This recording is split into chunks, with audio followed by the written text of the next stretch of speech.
ఎదగమని మొక్క నీకు చెబుతుంది.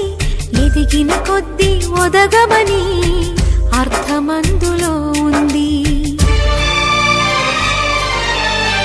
అపజయాలు కలిగిన చోటే గెలుపు పిలుపు వినిపిస్తుంది. ఆకులన్నీ రాలిన చోటే కొత్త చిగురు కనిపిస్తుంది.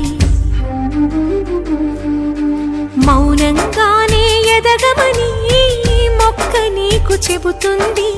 ఎదిగిన కొద్దీ ఒదగమని అర్థమందులో ఉంది. అపజయాలు కలిగిన చోటే గెలుపు పిలుపు వినిపిస్తుంది. ఆకులన్నీ రాలిన చోటే కొత్త చిగురు కనిపిస్తుంది.